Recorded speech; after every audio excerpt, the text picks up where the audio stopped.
Haleluya. Oke, kita sepakat dulu bahwa dalam beberapa menit ke depan saudara, kita akan menjadi pendengar firman Tuhan yang aktif. Amin, katakan amin. Amin saudara. Jadi saya percaya biar setiap benih firman Tuhan yang tertabur itu dapat bertumbuh dalam hati kita, dalam kehidupan kita. Dan kita menjadi pelaku firman. Katakan amin. Baik, terima kasih seluruh jemaat Tuhan keluarga Kima. Di minggu terakhir di bulan ini, di bulan Juli, saya akan membagikan tentang bagaimana kita menjadi penyembah yang benar. Tapi sebelum itu, kenapa saya mau menyampaikan ini saudara? Kita tahu beberapa tahun lalu kita mengalami masa-masa pandemi, betul? Kita mengalami masa-masa di mana kita susah untuk bergerak, bahkan kita susah untuk bisa berkumpul di dalam gereja. Tapi di tahun ini, saya percaya Tuhan mau membangkitkan kembali hubungan kita, amin. Amin saudara. Tuhan mau membangkitkan kembali hubungan kita yang dimana saudara tahu bahwa hubungan itu saudara tidak mudah untuk kita kerjakan. Tidak mudah untuk kita bangun. Sehingga kita butuh waktu, butuh proses.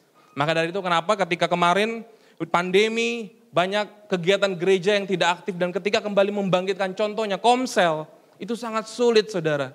Untuk kita kembali aktif lagi di Komsel. Kenapa? Karena kita sudah nyaman dengan situasi online. Setuju apa setuju? Ada yang senyum-senyum saudara, katakan kiri kananmu senggol, kayaknya itu kita deh, kita nyaman sama online. Senggol kiri kananmu saudara. Kita sudah nyaman dengan ibadah online, kita nyaman dengan segala situasi lewat handphone, lewat gadget kita. Tapi hari ini, di minggu yang terakhir, kita mau belajar menjadi penyembah yang benar. Biar hubungan itu kita kembali bangkitkan, kita kembali aktifkan untuk apa? Untuk kita bisa kembali bersekutu sama-sama saudara. Kalau saudara dengar kesaksian Bapak Gembala, bagaimana kita bisa menjangkau komunitas di setiap sel, di setiap persekutuan. Itu pertama lewat hubungan saudara. Kalau misalnya hubungannya nggak benar, hubungannya tidak baik, kita nggak bisa mengerjakan itu. So bicara tentang hubungan, kita tahu bicara tentang hubungan adalah dengan kita dan Tuhan. Dan ketika kita dengan Tuhan, itulah yang dinamakan penyembahan. Katakan penyembahan. Ada satu ayat yang melandasi firman Tuhan pada pagi hari ini. Di Yohanes 4 ayat 23. Tetapi saatnya akan datang dan sudah tiba sekarang. Bahwa penyembah benar akan menyembah Bapa dalam roh dan kebenaran. Sebab Bapa menghendaki penyembah demikian. Dalam perjanjian baru, terjemahan baru dikatakan sebab Bapa mencari orang-orang yang menyembah Dia secara demikian. Saudaraku, dikatakan ada penyembah benar akan menyembah Bapa dalam roh dan kebenaran. Artinya kalau ada yang benar, berarti ada yang salah saudara. Penyembah yang salah, yang mau hanya datang kepada Tuhan, mengharapkan segala sesuatunya aja buat dirinya sendiri. Tapi yang Tuhan mau, kita menjadi penyembah yang benar di dalam roh dan kebenaran. Katakan roh dan kebenaran. Beberapa minggu lalu kita memperingati hari Pentakosta. Kita belajar tentang Roh Kudus. Di minggu pertama ada Bapak Gembala yang men-sharingkan tentang Roh Kudus. Di minggu kedua ada Bapak Pendeta Febrianto yang mengajarkan kita dampak dari kuasa pencurahan Roh Kudus, dampak dari Pentakosta. Dan izinkan saya pada hari ini kita mempelajari tentang kebenarannya itu. Amin saudara. Jadi rohnya kita sudah dapat. Terus beberapa waktu lalu juga kita mengadakan doa semalaman dan saya percaya banyak orang diberkati dari pencurahan Roh Kudus. Dan pada hari ini kita mau belajar tentang kebenarannya. Kebenaran yang seperti apa yang Tuhan mau kita kerjakan. Tentunya bicara kebenaran adalah bicara karakter. Amin. Bicara kebenaran, bicara sifat kita saudara. Bicara manusia kita. Bagaimana caranya untuk kita bisa menjadi penyembah yang benar. Yang menyembah di dalam kebenaran. Kalau tadi saudara sudah lihat judulnya, yang pertama di khotbah hari ini, saya mau membahas tentang ketaatan. Katakan ketaatan. Jadi saudaraku, kita tahu ada satu tokoh hamba Tuhan di Alkitab yang bernama Abraham. Kalau saudara tahu Abraham, itu dia adalah sosok yang dimana ketika dari awal Tuhan panggil, ya, ketika dari awal Tuhan panggil, dia nggak pernah berkata tidak. Kalau kita baca, saya akan jelaskan sedikit nanti saudara bisa baca di rumah. Jadi ketika Abraham di dalam Kejadian 12, pada saat itu Tuhan memanggil dia. Katanya gini, "Hey Bram," waktu itu namanya masih Abram saudara. "Hey Bram, kau pergi, kau tinggalkan tempat ini, kau pergi ke tempat yang saya akan suruh kau pergi.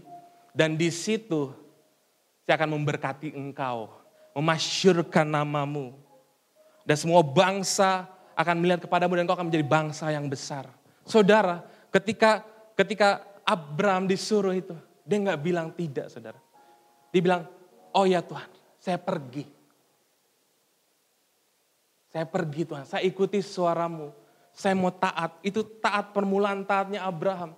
Ketika dia mau pergi, ketika Tuhan suruh, "Kau pergi ke tempat yang saya nanti akan suruh, akan tuju." Berarti dia nggak tahu saudara, dia mau dibawa pergi kemana. Sampai pasal-pasal selanjutnya menceritakan tentang keajaiban-keajaiban yang Abraham dia dapatkan. Dan sampai yang paling khas sekali dari memori kita, dari ingatan kita bahwa apa? Abraham Tuhan janjikan keturunan. Tuhan janjikan anak di umurnya yang tidak lagi muda. Tuhan janjikan Abraham anak. Dan itu pun dia kata, "Yes Tuhan, saya siap, saya mau." Karena Tuhan bilang apa? Keturunanmu akan menjadi besar. Itu Abraham saudara. Dia taat, walaupun dalam perjalanannya dia mengalami lika-liku kehidupan, ada masalah kiri kanan dalam keluarga, dalam pergaulannya. Tapi dia tetap taat, dia pergi. Dan sampai tiba di Kejadian 22, ketika Ishak yang Tuhan sudah berikan, Tuhan mau ambil lagi. Kita akan baca ayatnya. Kejadian 22, ayat 1 sampai dengan, kita baca sampai dengan 18 saudara, gak apa-apa kita baca aja. Secara bergantian, yang pria baca ayat pertama, yang wanita baca ayat kedua dan begitu selanjutnya. Yang sudah dapat katakan amin. Kita baca Kejadian 22 ayat 1. Setelah semuanya itu Allah mencoba Abraham, ia berfirman kepadanya, "Abraham," lalu sahutnya, "Ya Tuhan." Ayat 2. Firman-Nya, "Ambillah anakmu yang tunggal itu, yang engkau kasihi, yakni Ishak, pergilah ke tanah Moriah dan persembahkanlah dia di sana sebagai korban bakaran pada salah satu gunung yang akan kukatakan kepadamu." Ayat 3 pria. Keesokan harinya pagi-pagi Abraham yang masuk kepadanya dan memanggil 2 orang penyanyi serta Ishak anaknya. Ia menggugah kayu untuk korban bakaran itu, lalu berangkatlah ia dan pergi ke tempat yang dikatakan Allah kepadanya. Ketika pada hari kedua Abraham mendarat kepadanya, melihatlah kepadanya tempat itu dari jauh. Kata Abraham kepada kedua bujangnya itu, "Tinggallah kamu di sini dengan keledai ini. Aku beserta anak ini akan pergi ke sana. Kami akan sembahyang. Sesudah itu kami kembali kepadamu." Lalu Abraham mengambil kayu untuk korban bakaran itu dan memikulnya ke atas bahu Ishak anaknya, sedang di tangannya dibawanya api dan pisau. Demikianlah keduanya berjalan bersama-sama. Lalu berkatalah Ishak kepada Abraham, "Ayah, Bapa, satu Abraham, ya anakku, bertanya dia, di sini sekarang anak laki-laki, tetapi di manakah domba untuk korban bakaran itu?" Sahut Abraham, "Allah yang akan menyediakan anak domba untuk korban bakaran baginya, anakku. Demi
berlimpah-limpah dan membuat keturunanmu sangat banyak seperti bintang di langit dan seperti pasir di tepi laut, dan keturunan itu akan menduduki kota-kota musuhnya.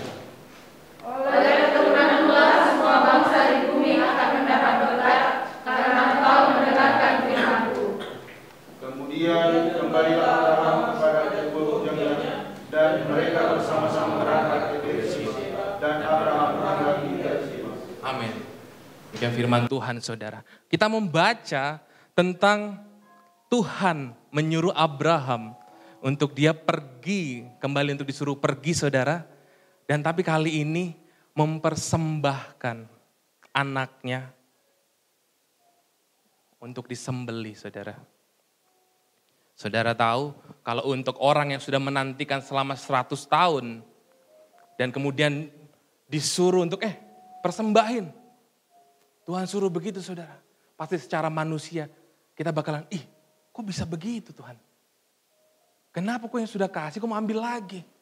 Kalau manusia, saudara, kalau kita mau ikutin ego kita pasti akan bilang, Tuhan yang benar aja. Kenapa bisa seperti itu? Tapi tidak, saudara. Abraham tadi kita baca. Lalu dia apa? Lalu dia bersiap-siap bersama dengan 2 bujangnya dan 1 anaknya untuk pergi. Setelah jalan beberapa hari, gitu kan, lalu dia melihat bukit, dia melihat gunung yang akan ditempatkannya itu untuk melakukan persembahan. Setelah itu dia sampai di sini dan tiba. Dan sampai kita di poin kita, saudara. Ketaatan apa yang kita bisa pelajari daripada Abraham? Taat yang seperti apa? Yang pertama kita akan belajar kita taat karena kita percaya. Kita lihat ayatnya. Di ayat yang kelima, kata Abraham kepada kedua bujangnya itu, tinggallah kamu di sini dengan keledai ini. Aku beserta anak ini akan pergi ke sana, kami akan sembayang. Sesudah itu kami kembali kepadamu. Saudaraku, dalam terjemahan lain dikatakan, saya akan pergi ke sana untuk menyembah Tuhan.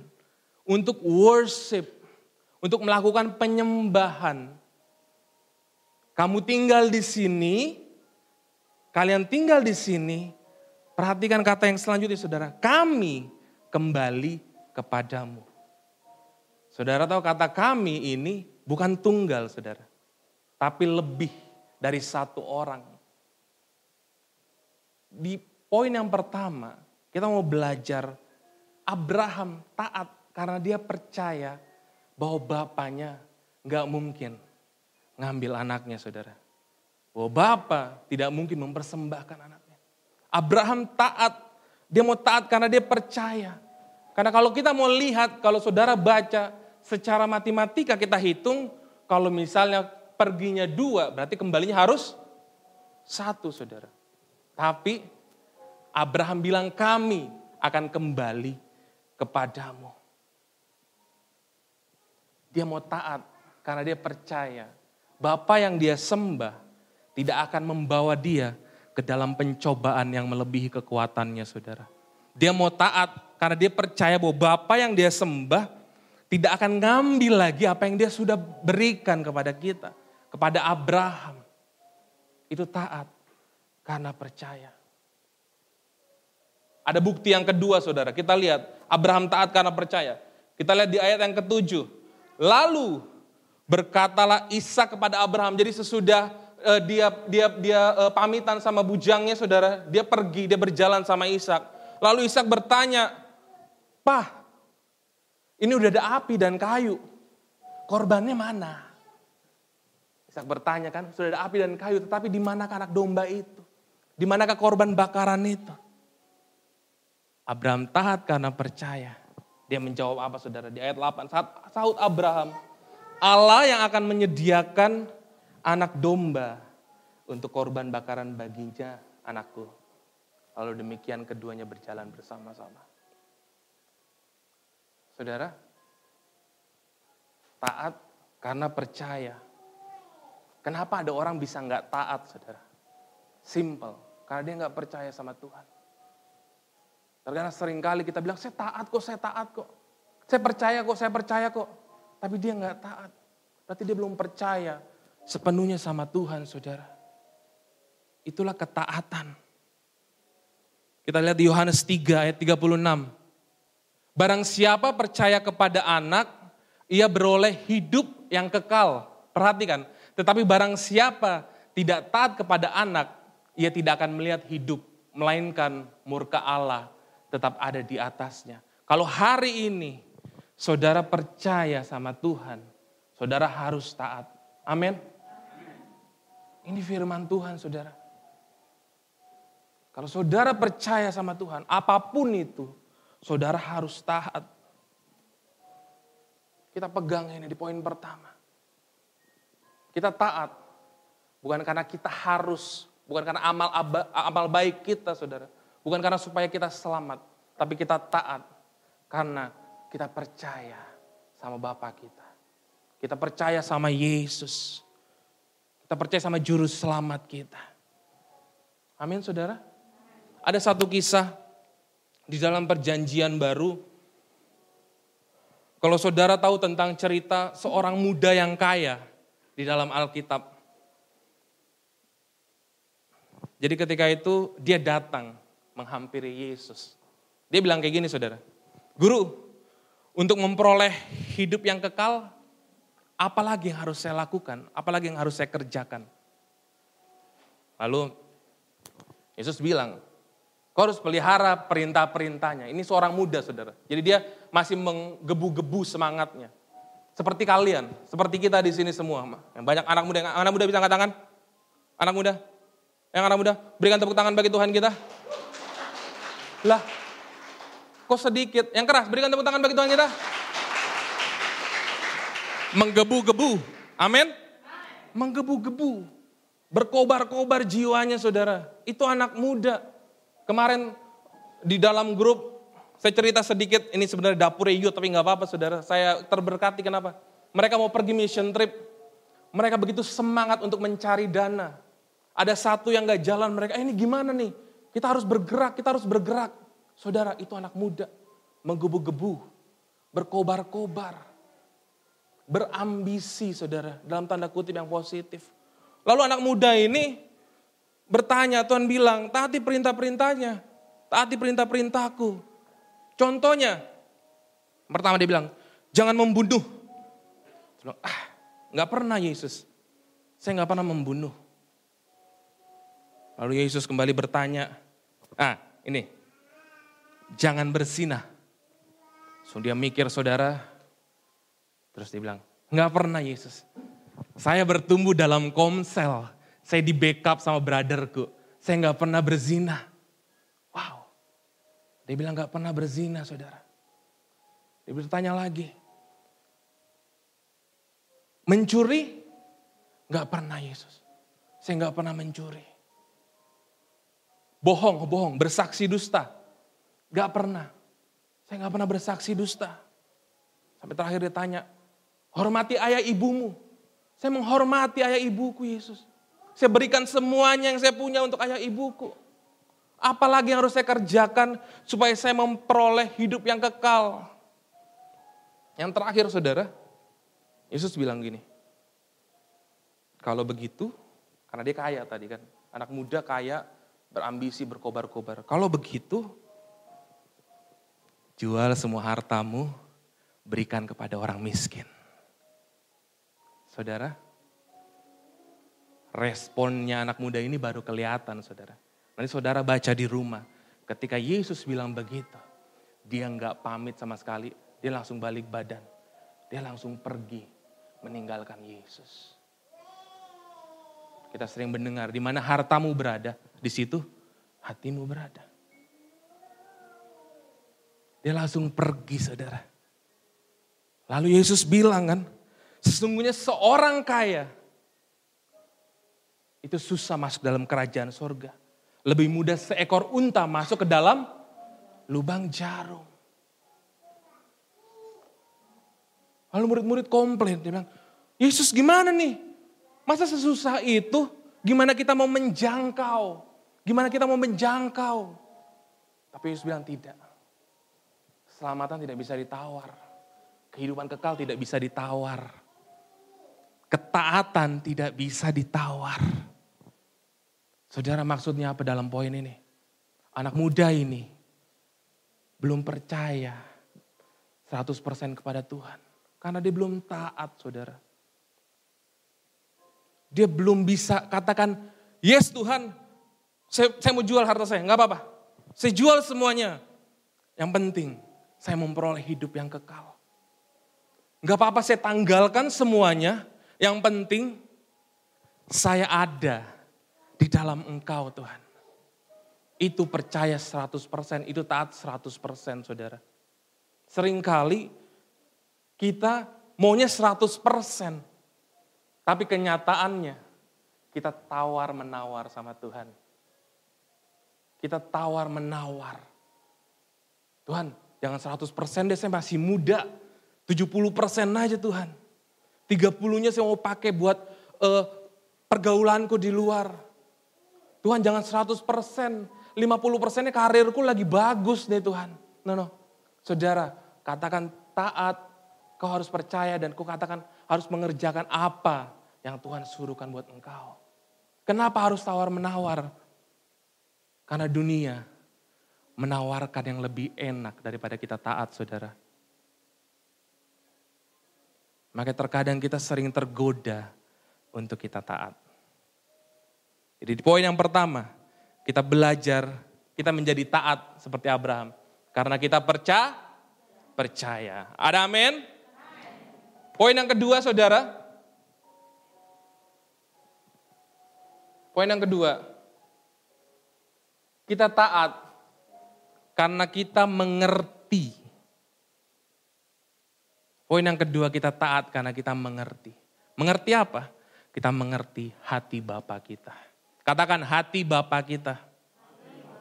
Yes. Di poin yang kedua, kita taat karena kita mengerti. Kita lihat ayatnya. Di Kejadian 22 ayat 14. Saya baca dari ayat yang ke-12.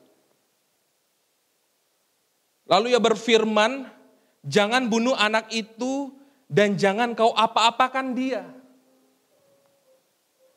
Sebab telah ku ketahui sekarang bahwa engkau takut akan Allah.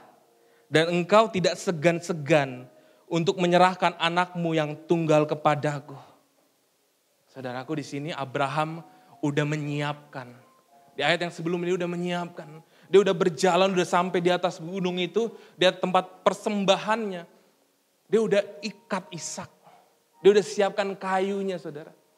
Dia sudah taruh di atas tempat pembakarannya, tempat persembahannya. Lalu malaikat berseru, jangan kau apa-apakan anak itu. Jangan bunuh anak itu. Aku udah lihat hatimu Abraham. Ayat yang ke-13, lalu Abraham menoleh dan melihat seekor domba jantan di belakangnya. Yang tanduknya tersangkut dalam belukar. Abraham mengambil domba itu lalu mengorbankannya sebagai korban bakaran pengganti anaknya. Ayat 14, dan Abraham menamai tempat itu Tuhan menyediakan.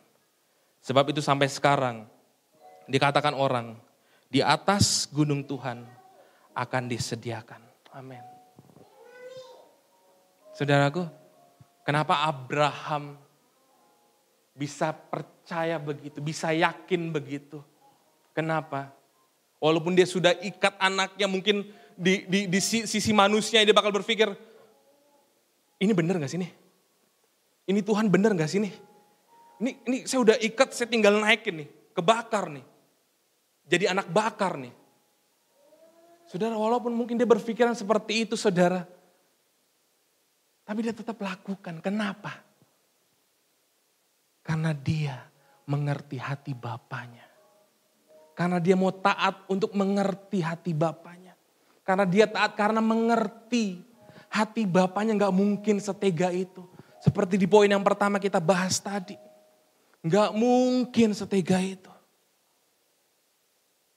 Abraham taat karena mengerti hati Bapaknya. Begitupun kita, saudara. Kita taat karena kita mengerti hati Bapa kita. Gimana caranya kita mengerti hati Bapa kita? Gimana cara kita mengerti maksudnya Tuhan buat kita? Gimana caranya? Simple. Bergabung di dalam komunitas. Bergabung di dalam komsel. Di situ engkau akan mengerti hati Bapa. Kenapa harus bergabung di komsel, saudara? Kami mempraktekkan ini di pemuda bahwa apa yang kita dapat di hari Minggu, di firman Tuhan di hari Minggu, itu para pemimpin komsel, itu yang kembali dibagikan di dalam komsel. Mengapa? Karena kita mau mengerti hati Bapa. Kita mau mengerti visi gereja kita. Kita mau bertumbuh bersama-sama, saudara. Makanya apa yang kita dapat, usahakan mencatat. Saya bilang semua pemimpin komsel mencatat. Nanti bisa direview lagi di YouTube. Supaya apa? Untuk apa? Untuk mengerti apa yang Bapak mau kita kerjakan, kita lakukan, saudara. Itu mengerti hati Bapak. Caranya gampang. Bergabung di komsel. Katakan bergabung di komsel. Yang udah bergabung bisa angkat tangan di komsel? Yang sudah ikut komsel? Yang belum, yang gak angkat tangan colek. Colek yang gak angkat tangan bilang, gabung kok. Gabung kok. Gabung kok. Saudara, ini wajib. Ini wajib, saudara. Kenapa? Karena biar kita sama-sama mengerti hati Bapa kita. Biar kita sama-sama bertumbuh. Percuma kita gereja setiap minggu, saudaraku. Percuma kita beribadah gitu kan. Kita menjadi penyembah yang benar. Kita angkat tangan. Haleluya, Tuhan terima kasih. Kita berbahasa roh, haleluya. Tapi kita nggak ngerti hati Bapa kita. Setelah hari Minggu, kita tomat. Minggunya tobat, Senin sampai Sabtunya kumat. Itu nggak ngerti hati Bapa. Tapi ketika kita masuk di tengah minggu, kembali di komsel, kita kembali diingatkan lagi. Saat pemimpin komsel kita, oh iya ya, ketaatan tuh seperti itu ya. Kemarin di komsel, kami membahas tentang kebaikan Tuhan. Karena sesuai dengan tema firman Tuhan hari Minggu kemarin. Dan kita paham kebaikan yang seperti apa yang Tuhan mau. Karena kalau mau jujur-jujuran saudara hari ini, ketika kita datang ke tempat ini, kita duduk selama 2 jam aja. Ketika kita pulang, mungkin kita lupa apa firman Tuhan yang tadi. Ada yang begitu? Karena ketika kita duduk, kita berpikir nih, nanti pulang makan apa ya? Kita berpikir nanti pulang nongkrong di mana ya? Nanti pulang mau ngapain ya? Seberapa banyak dari kita ketika kita datang ke gereja, kita melakukan hal tersebut. Kita duduk, cuma badan kita aja duduk. Tapi kita nggak paham apa yang firman Tuhan sampaikan dari atas mimbar.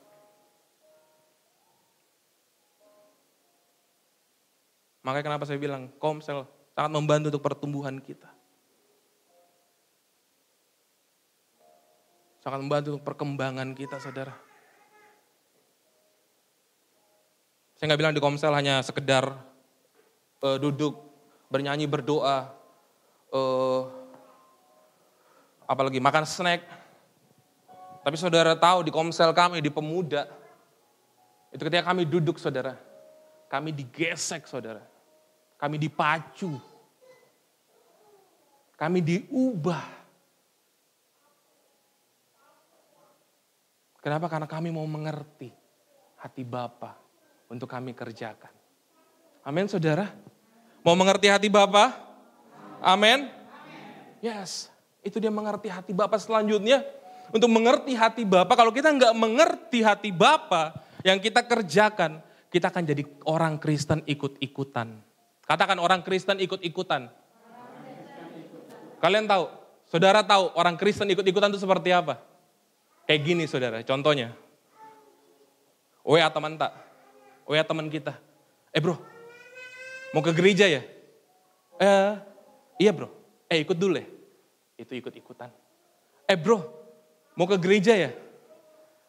Kayaknya enggak deh, saya lagi sakit perut. Iya deh, saya juga deh. Enak badan kak, ikut-ikutan. Itu orang Kristen ikut-ikutan saudara. Banyak yang kayak gitu saudara. Tapi di sini nggak ada. Di sana sini banyak. Amin.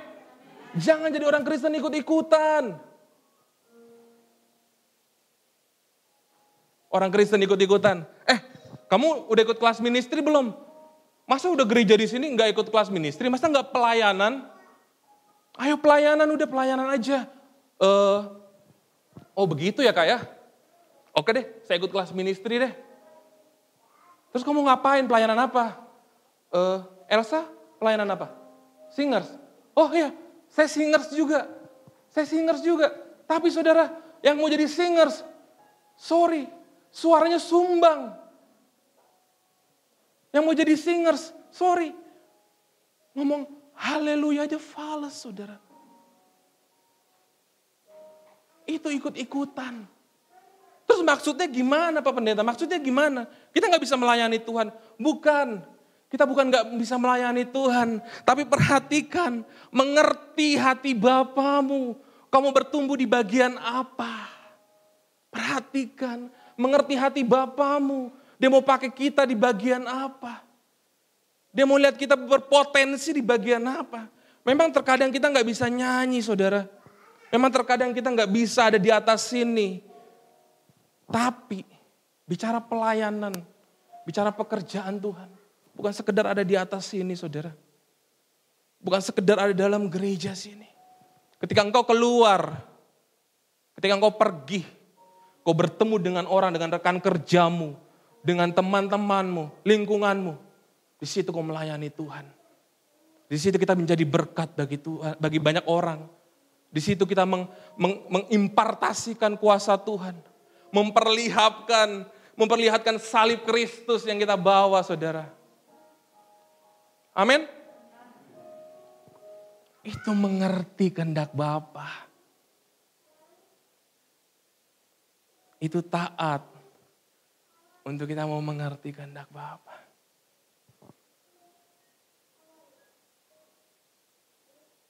Saya berdoa biar pada pagi hari ini, di poin yang kedua ini saudara paham.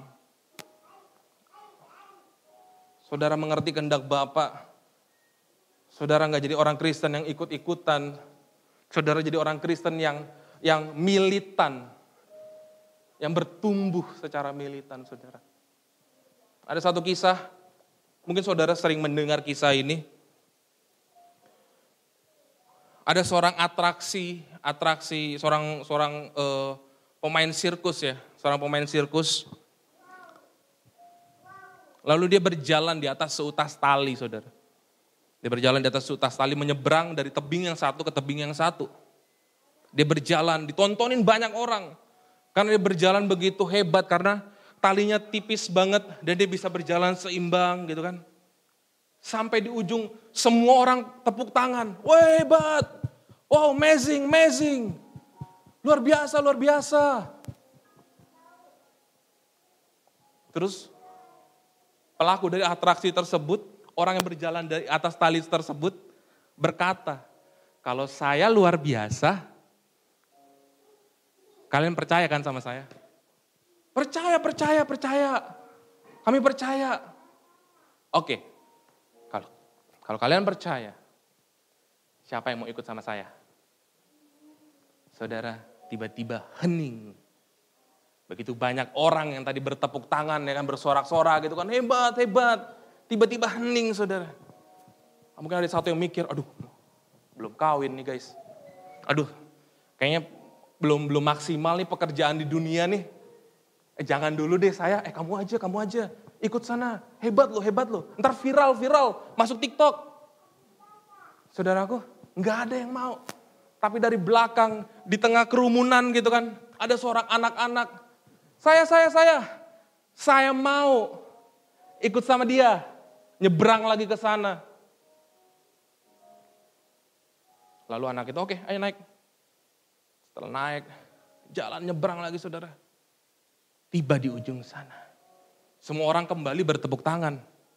Wah hebat ya. Anak kamu berani banget sih nak. Kenapa bisa seberani itu?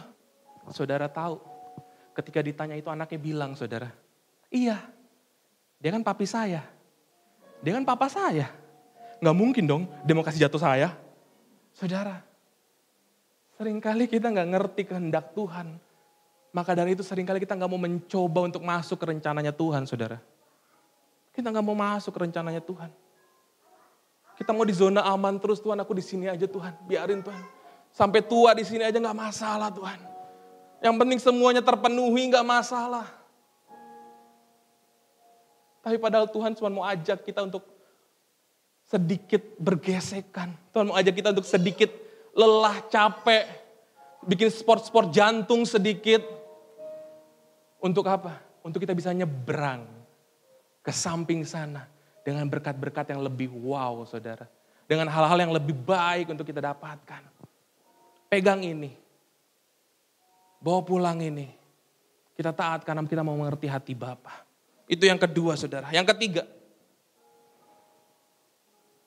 Poin yang ketiga. Kita taat karena kita mau untuk kita bisa menjadi berkat. Kita lihat ayatnya. Di Kejadian 22 ayat 17. Maka aku akan memberkati engkau berlimpah-limpah dan membuat keturunanmu sangat banyak seperti bintang di langit dan seperti pasir di tepi laut. Dan keturunanmu itu akan menduduki kota-kota musuhnya. Ayat 18. Oleh keturunanmu lah semua bangsa di bumi akan mendapat berkat karena engkau mendengarkan firman-Ku. Yang poin yang ketiga, kita taat untuk kita menjadi berkat, saudara. Saudara tahu dari hal ajaib yang Abraham kerjakan, ujung-ujungnya Tuhan bilang apa? Maka aku akan memberkati engkau. Tapi bukan hanya untuk dia, saudara. Tapi memberkati engkau untuk apa? Untuk memberkati banyak bangsa-bangsa. Untuk memberkati banyak orang di luar sana. Itulah keturunan Abraham. Dan itu yang kita kerjakan, saudara. Kita taat karena kita untuk menjadi berkat. Kita taat untuk kita bisa memberkati dunia ini. Saudara bayangkan, gimana caranya kita mau memberkati dunia ini, saudara. Kita sendiri aja ketika orang lihat kita, orang udah muak, saudara. Sekali lagi di sini nggak ada, tapi mungkin di sana sini ada, saudara. Orang baru lihat kita, deh dia missing. Jangan deh, bisa yang lain aja kita pakai. Bisa yang lain aja kerjasamanya, jangan sama orang ini. Gimana caranya kita bisa menjadi berkat? Kalau orang baru kehadiran kita, orang sudah bahasa kasarnya sudah mual, sudah males, saudara. Tapi kebalikannya kita taat untuk kita bisa menjadi berkat di setiap komunitas. Kita taat supaya Tuhan bisa pakai kita lebih lagi untuk memberkati. Seperti Abraham, dia setia, dia percaya, dia mengerti. Lalu Tuhan bilang, aku akan memberkati engkau. Taat untuk menjadi berkat, saudara. Bukan untuk kita aja. Tapi untuk menjadi berkat bagi banyak orang. 2 Korintus 9 ayat 13. Dan oleh sebab kamu telah tahan uji dalam pelayanan itu. Mereka memuliakan Allah. Perhatikan, karena ketaatan kamu. Dalam pengakuan akan Injil Kristus. Dan karena kemurahan hatimu. Dalam membagikan segala sesuatu dengan mereka dan dengan semua orang.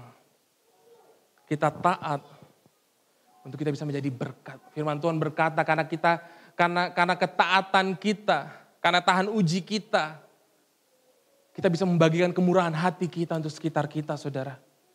Kita bisa membagikan kasih Kristus untuk orang-orang yang ada di sekitar kita. Kita taat untuk kita menjadi berkat. Amin, saudara. Saudara nangkep taat untuk menjadi berkat, amin. Amin, saudara. Berkati sekelilingmu, saudara. Apapun yang kau punya saat ini, kau berkati. Tuhan, aku cuma punya tenaga, Tuhan. Tapi aku mau taat. Aku sudah punya tenaga tapi aku mau taat. Apa yang harus aku lakukan? Bergerak dalam komunitas. Kerjakan pekerjaan Tuhan. Panggilan kita sama untuk melayani semua bangsa.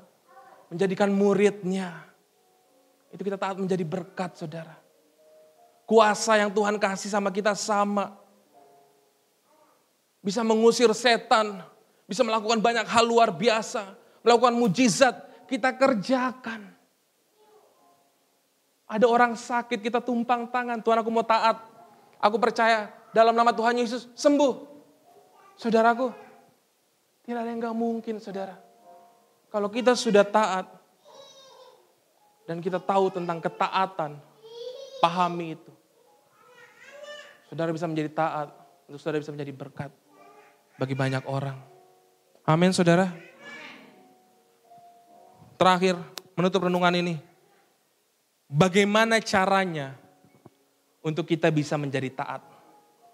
Kita lihat ayatnya di Ibrani 5 ayat 8. Kita sudah belajar tentang ketaatan Abraham tadi. Kita taat karena kita percaya, kita taat karena kita harus mengerti, kita taat untuk menjadi berkat. Lalu bagaimana caranya untuk kita mau belajar akan hal ini?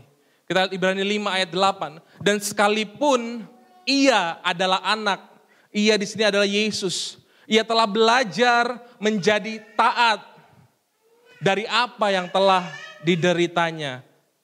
Haleluya.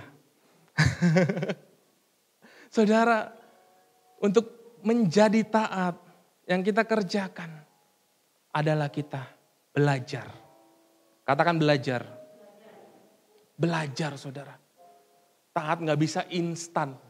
Saya sering bilang sama teman-teman bahwa mengikut Yesus itu seperti berobat berjalan. Mengikut Yesus itu banyak perubahan yang harus kita kerjakan. Itu mengikut Yesus. Gak bisa satu kali langsung terima urapan, sembuh. Langsung melayani segala macam, saudara. Perbuatannya seperti malaikat. Gak bisa, saudara. Kalau mungkin bisa, puji Tuhan. Surga bertepuk tangan. Tapi mengikut Yesus. Perhatikan, berbuat. Kehidupan kita itu setiap hari seperti berobat berjalan. Harus check up terus, saudara. Caranya gimana? Bangun hubungan dengan Tuhan. Makanya kenapa harus ada intimasi pribadi. Makanya kenapa harus ada hubungan setiap hari. Karena itu mengikut Yesus. Karena kita harus terus belajar, dan belajar. Itu caranya untuk menjadi taat, saudara. Dan mengapa kita harus belajar? Karena lawan dari taat, semuanya hal-hal dunia itu enak, saudara.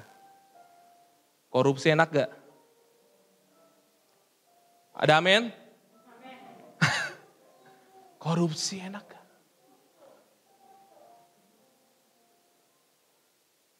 Yang muda-muda, kehidupan malam, hingar-bingar malam enak gak?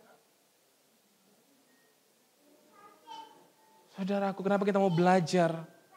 Karena lawan kita iblis, saudara. Kita susah untuk bergerak kalau kita nggak belajar. Contoh yang paling dekat dengan kehidupan kita, taat itu apa? Belajar. Belajar apa? Belajar mengampuni. Amin, saudara. Saudara sudah mengampuni suamimu. Saudara sudah mengampuni istrimu. Saudara sudah mengampuni saudaramu, itu taat, itu belajar, saudara.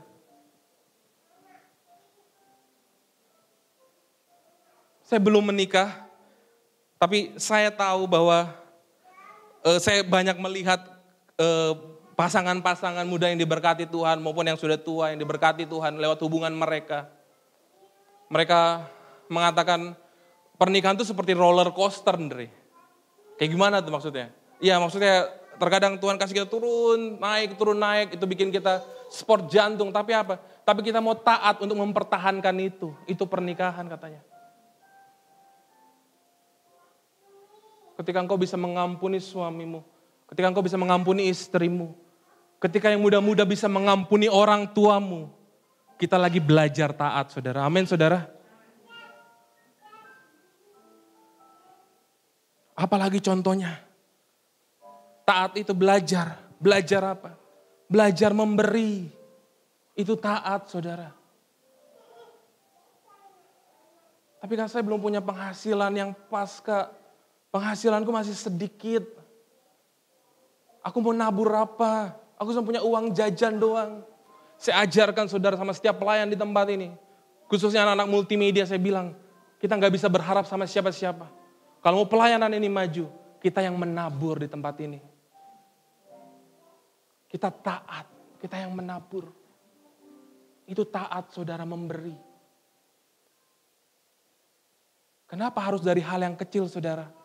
Karena kalau kita nggak belajar sekarang, nanti ketika saudara dapat yang besar, saudara pasti akan berpikir ribuan kali untuk saudara bisa memberi. Belajar untuk kita memberi, belajar untuk kita mengampuni. Jadi di level ini, di level ketaatan, itu nggak ada orang yang bisa sombong rohani, saudara. Hamba Tuhan pun tidak ada yang bisa sombong rohani.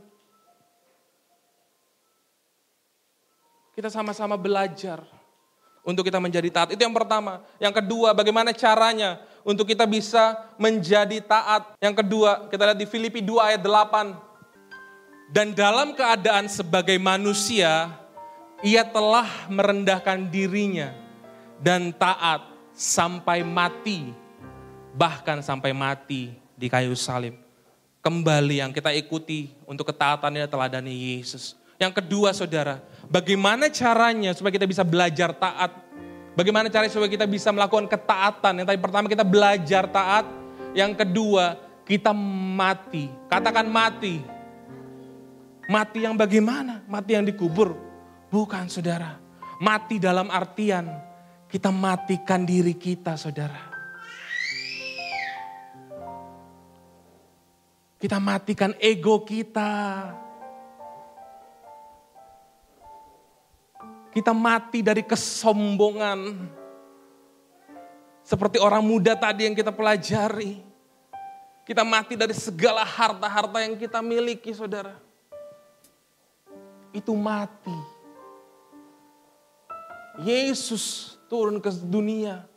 Melepaskan semuanya menjadi manusia. Hanya untuk mati. Dan itu untuk setiap manusia. Itu untuk kita.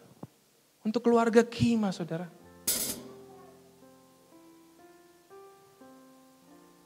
Biar hari ini kita mau belajar akan hal ini.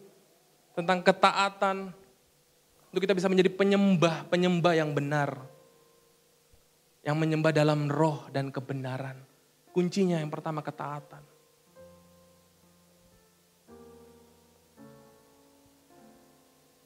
Kita belajar, kita mati.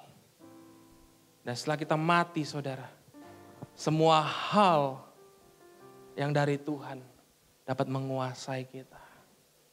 Semua hal yang Tuhan mau kerjakan dapat Dia lakukan. Karena kehendaknya yang terjadi, bukan kehendak kita. Mari tutup Alkitab, saudara. Mari tutup note, saudara. Jika ada yang mencatat, tutup handphone, saudara. Tundukkan kepalamu. Terima kasih Tuhan Yesus. Lebih dalam lagi ku rindu Kau Tuhan. Lebih dari segala yang ada. Lebih dalam lagi ku cinta Kau Yesus. Ku mengasihi. Katakan lebih dalam lagi ku rindu Kau Tuhan. Lebih dari segala yang ada.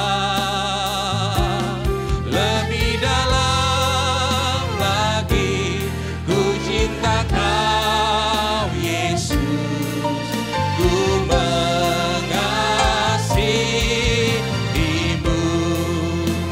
pujian ini dari awal, saudara. Kita katakan pujian ini sebagai bentuk ketaatan kita. Satu hal yang ku rindukan ya Tuhan, selalu berada di dekatmu. Taat itu 100% dengan segenap hati,